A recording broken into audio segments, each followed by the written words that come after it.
মই আসলতে হেতু চাবলৈ আহিছো এটা জুবিন ক্ষেত্ৰৰ লগত কোট অশোক সিংহালে মাটি লৈছে মই অশোক সিংহালক স্পষ্টকে কৈছো যদি মাটি আছে জুবিন ক্ষেত্ৰৰ লগত খোলা খুলি ভাই অশোক দা এৰি দিয়া মাটিটো নহলে তোমাৰ মাটিটো আমি দখল কৰি লম মিছা কথা কৈ লাভ নাই অসমীয়া মানুহে কোনো অশোক সিংহালক আমাৰ জুবিনদাৰ সমাধি ক্ষেত্ৰৰ মাটি ল'বলৈ নিদো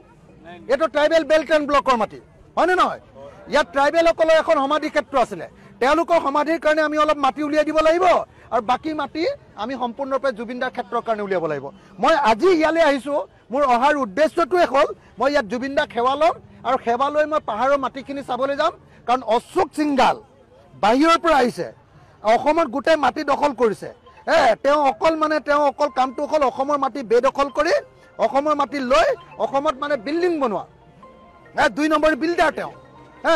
আৰু হিমন্ত বিশ্ব শৰ্মাই উদক ভেটৰখীয়া পাতি অসম লুণ্ঠন কৰিবৰ কাৰণে মন্ত্ৰী পাতি দিছে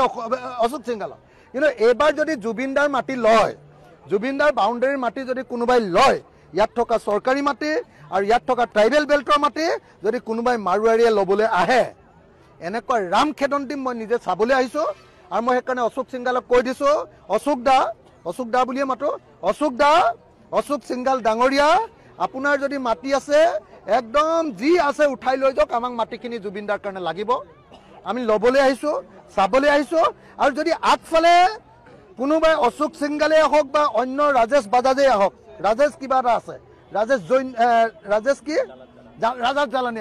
ৰাজেশ জালানিয়ে হওক বা অশোক সিংহালে হওক দলি মাৰি পেলাই দিম খোলাখুলি কথা জুবিনদাৰ মাটি আমি ল'বলৈ নিদিওঁ দলি মাৰি পেলাই দিম খোলাখুলি কথা জুবিনদাৰ মাটি আমাক এৰি দিব লাগে খোলাখুলি কথা